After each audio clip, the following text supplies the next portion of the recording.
Hello, everyone. Good afternoon.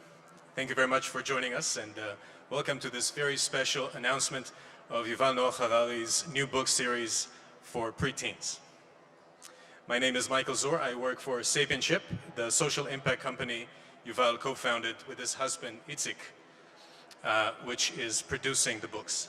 So Yuval will shortly be speaking about this new series with Rana Rahimpour from the BBC. But first, let me briefly tell you a little bit more about this book. The book series will be called Unstoppable Us.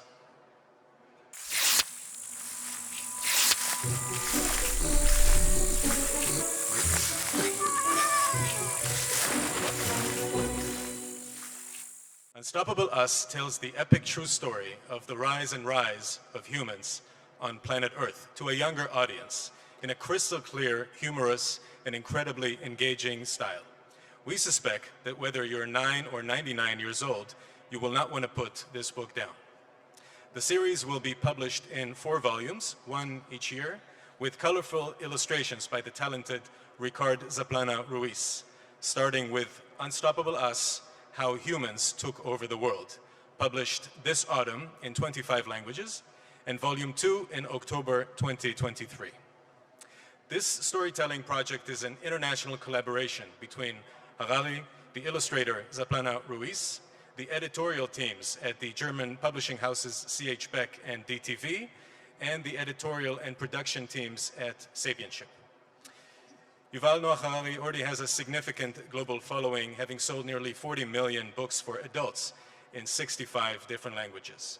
In Unstoppable Us, Yuval tells nonfiction in a narrative style that makes history relevant to kids' everyday lives and immerses them in questions like, what is the most successful fairy tale ever?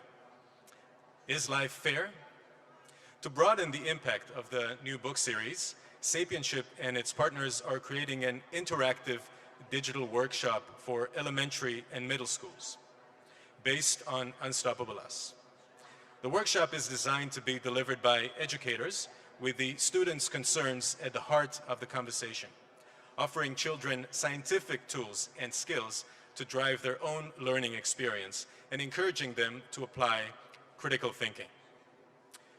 The workshop will challenge young people to explore what it means to be human, using scientific methods through a digital detective game that invites participants to investigate central mysteries of human history. Teachers can deliver this activity in 1 hour, dividing the classroom into groups, or in 4 hours to an entire classroom. The workshop does not rely on reading the books and uses animated videos, data visualizations, and a range of classroom activities to engage the students, along with step-by-step guidelines for teachers.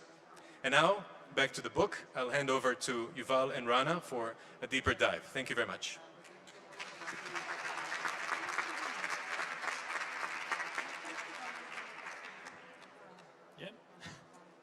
Hi, Yuval. I think it does. Hi, everyone. Thank you so much for joining us today. Just before we start, let's spare a thought to all the Ukrainian children who are becoming refugees. According to the UN, more than 70,000 children every day are becoming refugees, having to flee Ukraine. And today we're talking about children, and we're talking about children's books and their education.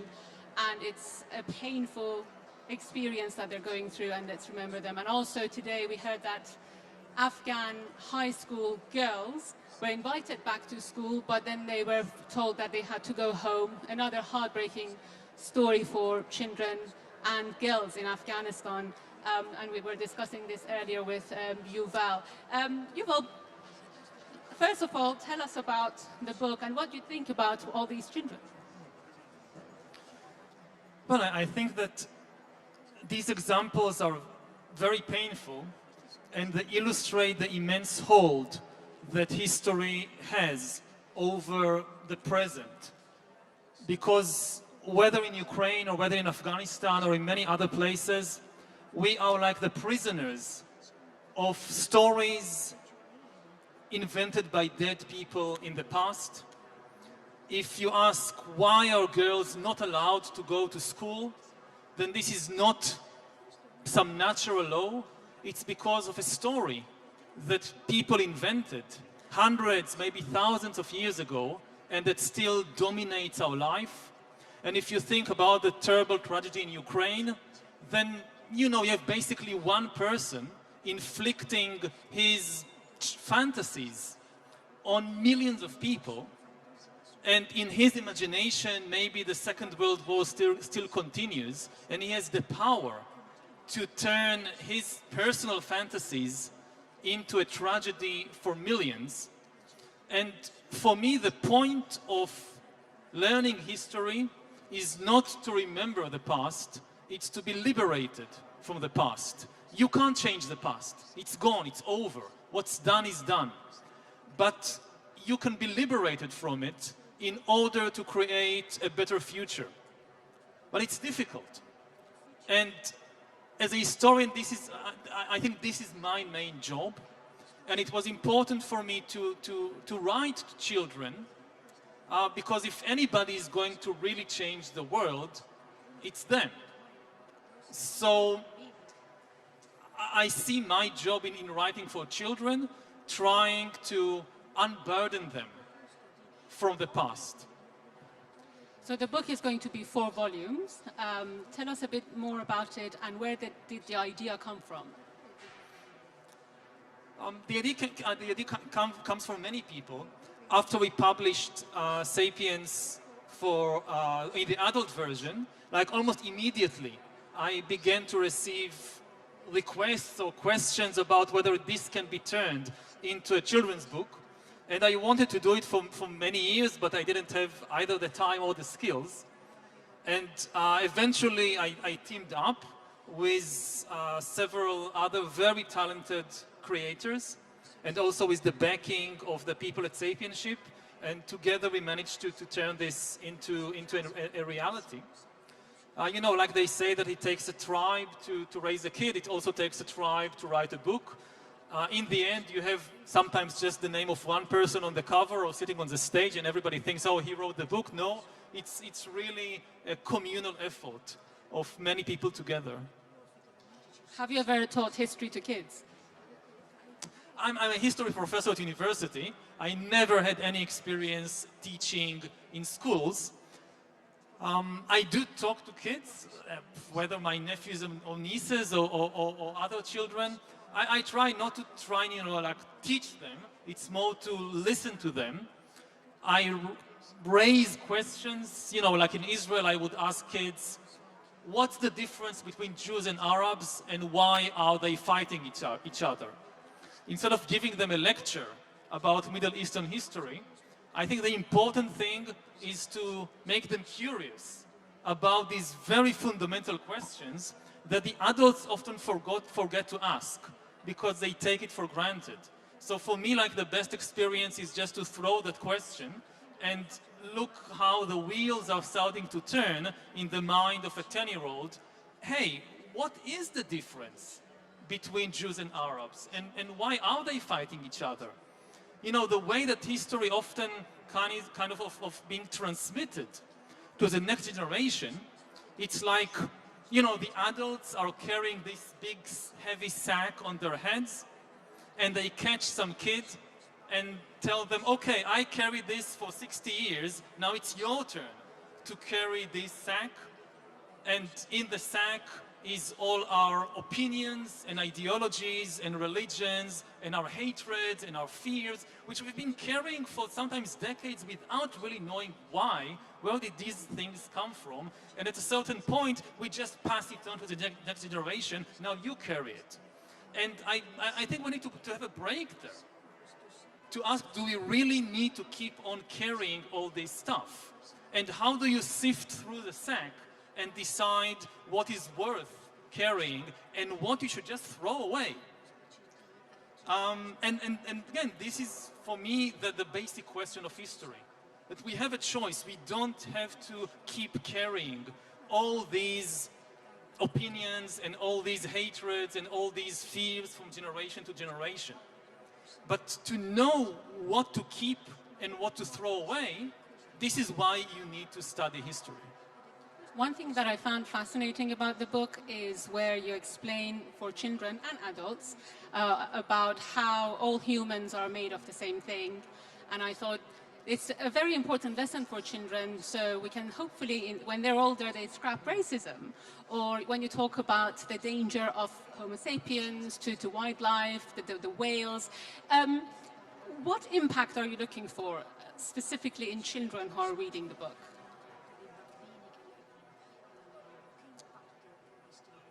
To make them ask more questions and to legitimate, especially, these very deep fundamental questions that I think every human being asks in our childhood, but at a certain point, we often kind of push them aside, or we are made to push them aside.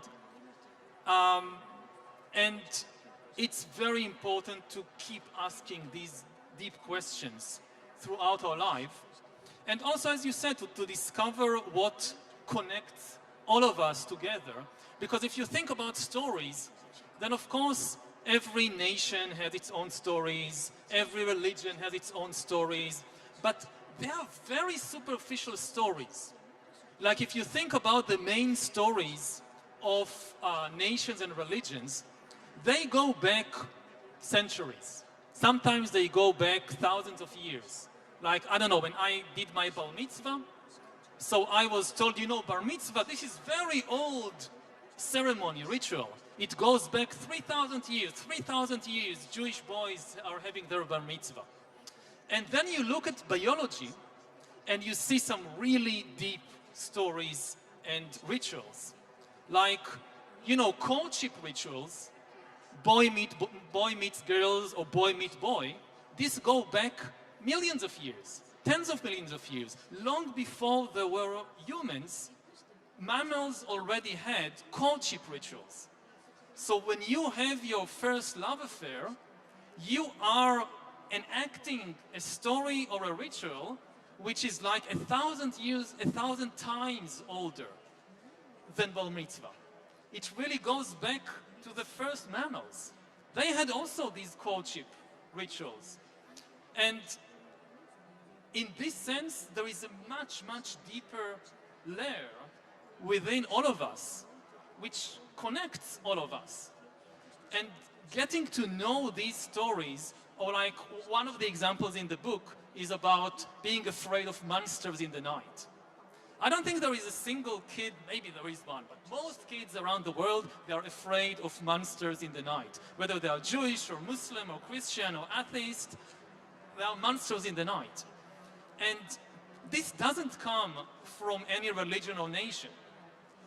This really comes from our deep, very deep common past, because hundreds of thousands of years ago, there really were monsters in the dark. If you live in the African savannah, 100,000 years ago or a million years ago as an ancient human, and you go to sleep, in the night, a lion can come and eat you. So if you are asleep and you suddenly hear this creak and a monster is coming, you are absolutely correct in a very deep sense. You are here because some ancestor 100,000 years ago woke up in the middle of the night frightened by a monster and climbed a tree or ran away, and this is why she or he survived. So these are the kinds of stories that I also try to connect present-day kids to, because these are really the deep legacy of all of us. That's the other question I have. When we all went to school, we found history a very boring subject. How do you think this book can make children more interested in history? History is often boring. It really is boring when you present it or you tell it as something that happened in the past. Some king 1,000 years ago fought against another king and they did this and they did that. Who cares about it? I mean, they are dead for 1,000 years. How is this connected to my life today? I think the way to make history interesting for kids and for everybody is to start with the problems we face today. Like I envision a history class in school when the first question is not something that happened 1,000 years ago, but something that happens during the break time. Like, I don't know, there is a bully. And you start your history class by asking, how do you deal with bullies? Which is a very crucial question today, whether in school or in the international arena. How do you deal with bullies? And this is your opening to start raising questions about where dictatorships came from. Did people in the Stone Age also have dictators? Or did they just emerge at some later point in human history? How do you fight against dictatorships? And these kinds of questions connect events that happened centuries and thousands of years ago to the real life concerns of every kid today. Or you raise a question like, why do we even have to go to school? Since when do kids go to school? And you can then start learning about, I don't know, in the Middle Ages, most kids didn't go to school. And the few schools that existed didn't accept girls, usually, to school. And if you did go to school, there was no timetable, because there were no clocks. So when did we start having these kinds of schools that everybody have to go to, and that they also accept girls, and that everything is being run by timetable and according to clocks? And I think this is a fascinating way to introduce kids to very important historical processes like the Industrial Revolution. That our idea of, like, you know, the kind of typical school of, you know, this big building divided into classes. In each class you have 30 kids or 40 kids sitting in identical desks, and every hour some adult comes in and teaches them about some different subject. This is the Industrial Revolution. And if you explain to kids that, look, the Industrial Revolution determines how you now spend much of your life, then suddenly it's not something that happened in Britain in the 18th century. It's something that I really need to understand in order to figure out why my life is the way it is. What did you read when you were a child? I mostly read history books, more than kind of fiction and stuff like that. So when I was like 4 or 5 years old, I had this very big book full of illustrations, The History of the World for Kids. And I would read it again and again and again. I still have it today. It's full of my scribble. It's like the first thing I ever wrote is kind of, I try to copy some of the words in the book, and this is how I learned to write. And I also kind of drew on it. And you know, it's often said to kids that you shouldn't draw on books. They should be kept in their pristine purity. And if it's a library book, that's true. But if it's your own book, then I'm all in favor of drawing on it and writing on it. And you know, if kids write on my book, I would see it as an honor that they are kind of really engaging with it. But it's quite unusual for children to be interested in history. Did you have a teacher who inspired you, or was there anybody in your childhood who introduced you to history? I think I always wanted to understand why the world is the way it is. And was it always like this? So this is why kind of, I remember, there was one teacher who had several teachers actually, but the first one I remember who had a big impact on my love of history. I don't remember her name. It was when I was like 8 or 9. And this was Israel in the early 1980s. We didn't study history at that age in school. We only studied the Bible, which most kids and maybe teachers thought that this was history. But it didn't satisfy me. And this teacher kind of noticed how much I'm interested in history, so she got somehow this special permission to take me out of some of the classes, and she took me to the school library and gave me just for an hour or two every week to read this big encyclopedia about history. And I still remember the image. There was one image that kind of got stuck in my mind. I don't know why, but it's an image from the First Punic War between the Romans and the Carthaginians, that they have this sea battle, and on the ships they painted an eye. I mean, this was in the illustration. I'm not sure if it's true. They painted an eye on the front part of the ship, and I can still right now kind of visualize these ancient Romans and Carthaginian ships with eyes clashing in the Mediterranean in that book. This is so amazing. So they could clearly see that there's a great historian in making. So if you, you surely spotted the talent there and your She interest. spotted something, and I'm glad that she kind of, you know, she broke some rules and managed to do it. She must be so proud of you now if she's Hearing this, if she's yes, around. I guess. But maybe she doesn't remember it. You know, then. I'm sure she will. So going back to those years, if you could read Unstoppable Us, how would you have perceived it? In a way, I wrote this book like to my 10-year-old self. That this is the book that I wanted to read as a 10-year-old kid. And I think that if I read it then, it would have saved me a lot of problems and a lot of kind of misguided notions and ideas that afterwards took me years to get rid of. You know, as a kid, you again, like this sack that you're carrying on your head, so people throw all kinds of things on your head, and then it takes you sometimes years and decades to get rid of them. And if it was only possible when you're 10 to just tell this teacher or this priest or whoever, thanks, but I don't need this present, keep it to yourself, you carry it, I don't want to carry it, then it would have saved a lot of trouble.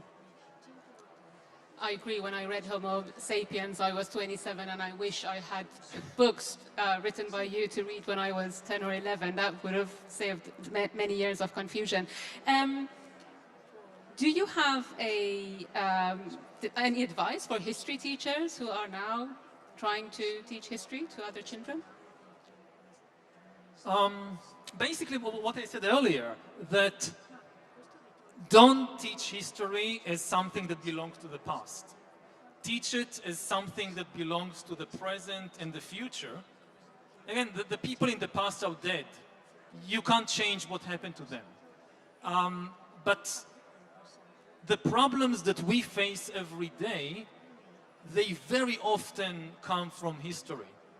So if you start from the present day problems, and again, like how do you deal with a bully?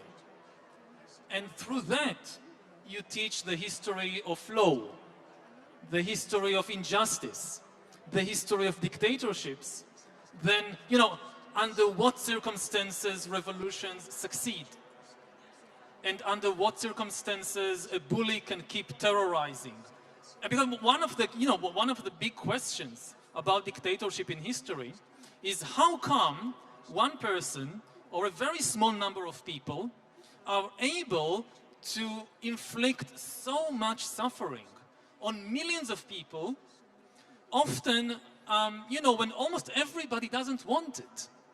So what's the mechanism there? What's the kind of magic trick that allows this very small number of people, I mean, if all the people who oppose them, even in their own country, could just get together, it would be so easy to get rid of them.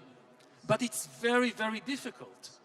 And understanding this mechanism is something, you know, it's a very big and interesting historical question.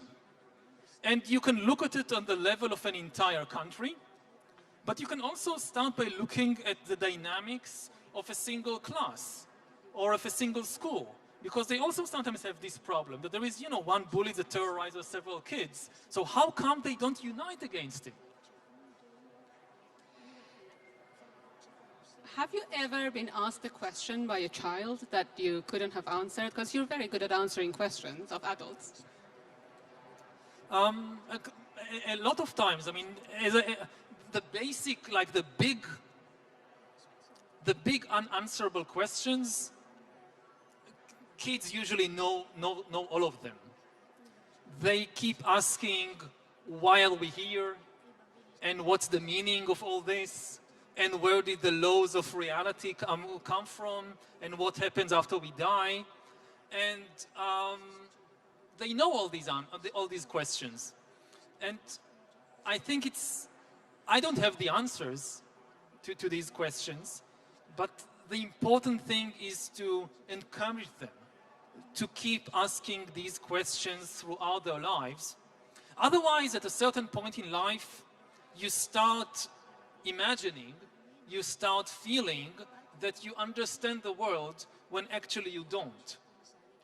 So keeping alive this feeling of confusion, of ignorance, you know, for kids, they kind of have legitimacy to not know because they are young.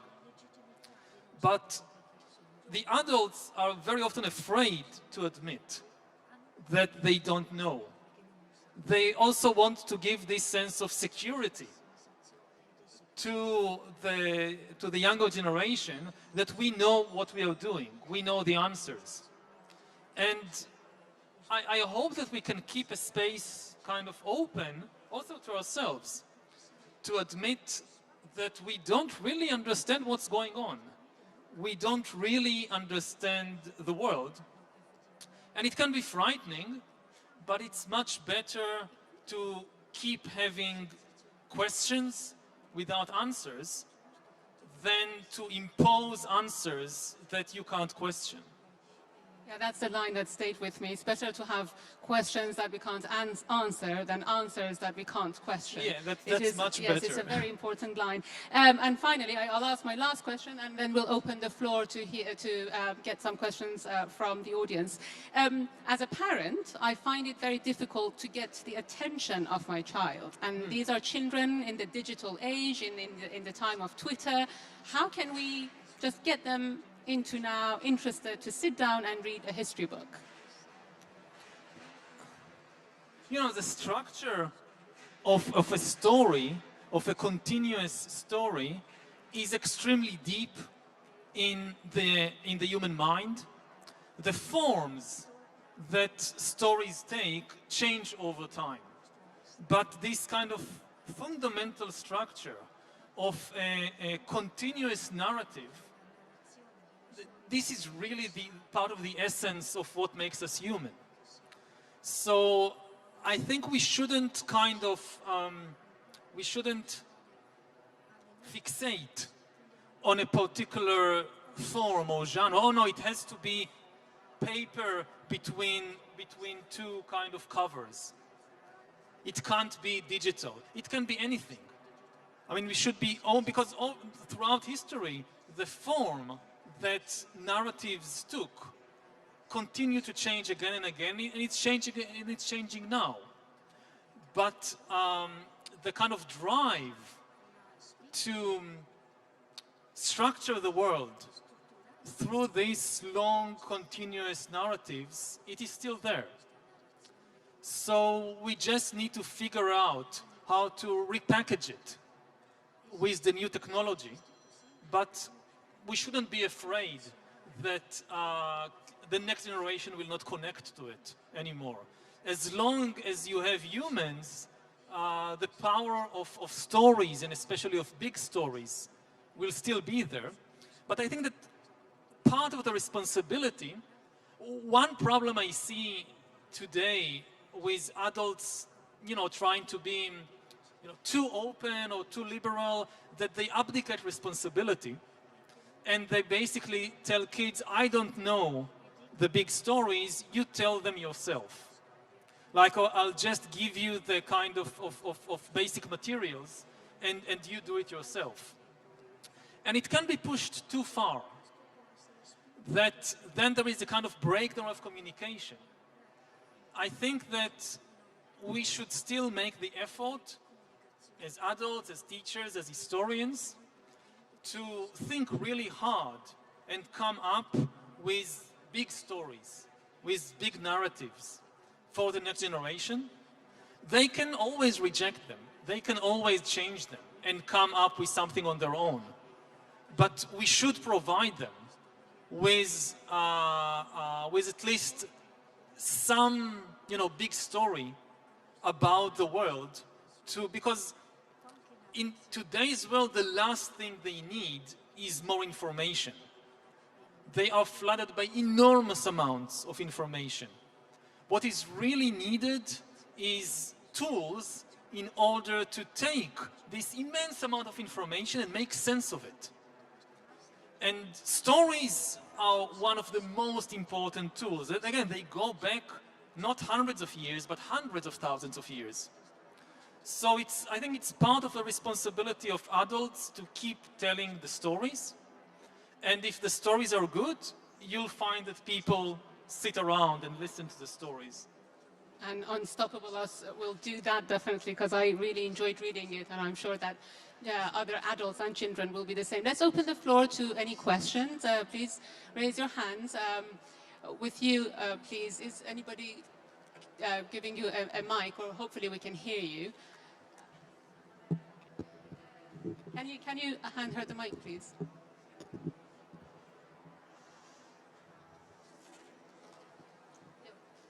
Before you asked a very interesting question, and which was how it's possible that a little number of people can impose on a big number of something that is really hurting and heavy for them without a reaction. I would like to know which is your answer. The answer is that they prevent people from trusting each other. That if you have millions of people that cannot trust one another, then they cannot unite against you. Then you can have a country with 100 million people, 1 billion people, and you have this small elite that controls things. If it uses its power to sow distrust within the population, when people can't trust each other, they can't organize, they can't unite against anything, including against the dictator. So this is, you know, dictatorship 101. One of your most basic tasks is to sow distrust and prevent the creation of any kind of alternative network of trust within society that is not under your control. So you would often find that dictatorships, they don't like people organizing around anything. Even it's, you know, some environmental group that wants to prevent the pollution of a river, that's dangerous. Because now they are organizing to save the river. But once they are organized, they can start acting against us. So you would find they are very suspicious of any kind of organization.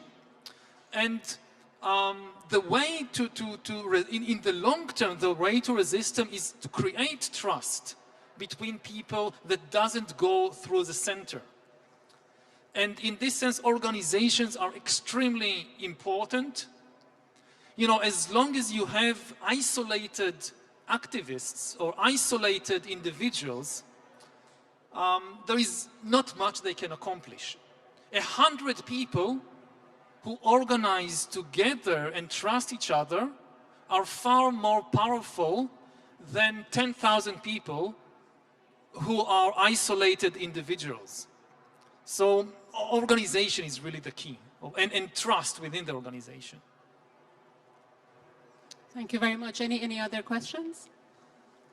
Over there. Allora continuo in simultanea perché evidentemente non vogliono la traduzione in consecutiva come mi avevano detto.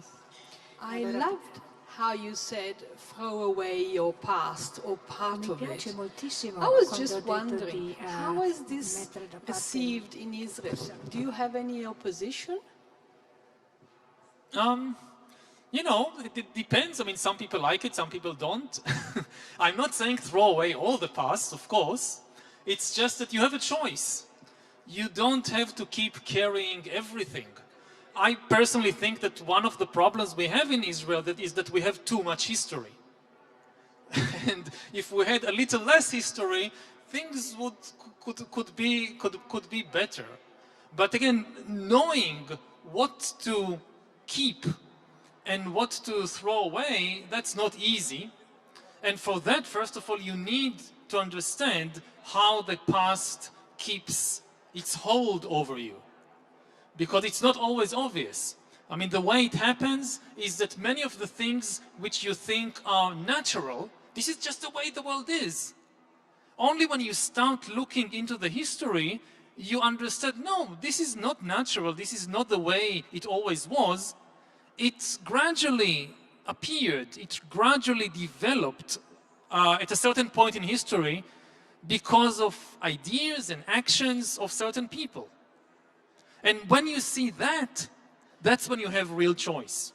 As long as you think that it's natural, you think there is, you know, like girls can't go to school. Why? Because this is the way it is. Or girls can't be president. Why? Because this is the way it is.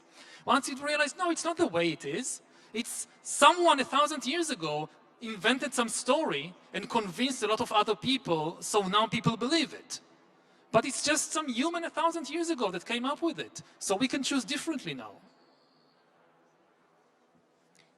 Any more questions?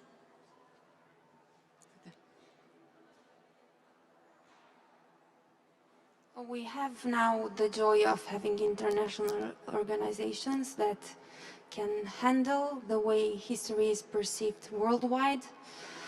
And there's this deviation of how history is shown to certain countries and to children of those countries.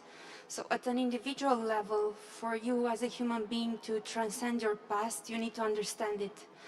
But if at a national level or at a regional level, there's this kind of fog around that you can't go beyond, and if you meet someone from a totally different point on this planet, you see that you can't actually talk that much with the other human being because of those huge differences.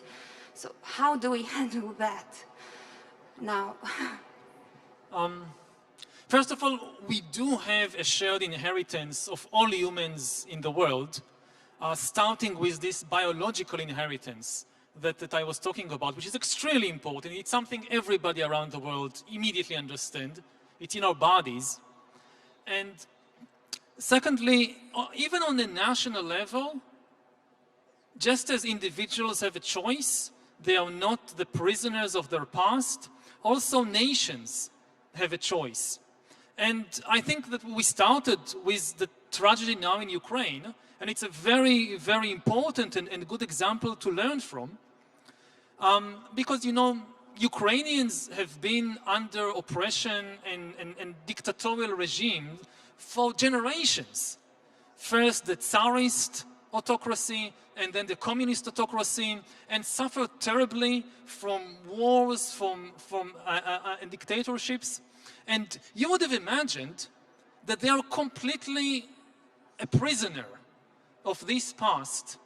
And that, you know, when the Soviet Union collapsed, a lot of people thought, well, these people, they will never have a democracy. I mean, they never had democracy in the past. They have no models how to do it. How can they do it? And amazingly, you saw that Ukrainians chose democracy time after time. Not just when the Soviet Union collapsed, also in 2004, also in 2013, also now, that again and again somebody tried to reimpose this dictatorship on them, and again they rose against it. Which shows that humans can change. Yes, maybe for centuries we were under a dictatorship, we can now try something else. And I think this is part of what really frightens the regime in Moscow.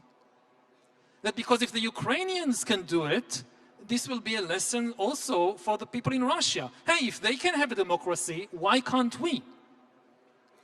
And this is also why, you know, history is one of the most dangerous disciplines politically. I never heard about a regime, a government, that forbade schools to teach mathematics or to teach physics. They want physics because they need nuclear weapons. How can they have nuclear bombs if children are not taught nuclear physics? But history is dangerous. So you see that in many places, either it is completely forbidden to teach history, or at least certain parts of history are taboo. Because it's dangerous. Because if you learn history, you can get people to ask some very dangerous questions. I mean, dangerous from the viewpoint of the regime. And of course, it's not kind of the cure for all, but I think that a better understanding of history is one way to help not just individuals, but also collectives to change the way that they behave. That's all the time that we have for today. Thank you so much for joining us. I want to just read you a sentence of Yuval's Unstoppable Us. Explaining evolution for children, he says, "It happens not only in evolution, but with many other things in nature. If you watch water drip onto a solid rock, you might think that the rock is much stronger than the water. The water just flows off the rock without making any differences. But if you could come back thousands of years later, you would see that the water has made a deep hole in the rock. Each single drop makes only a tiny difference. But after millions of drops, it turns out that patient water is stronger than solid rock." Thank you so much for joining us. Thank you so much, Yuval. We're all looking forward to it. Thank you.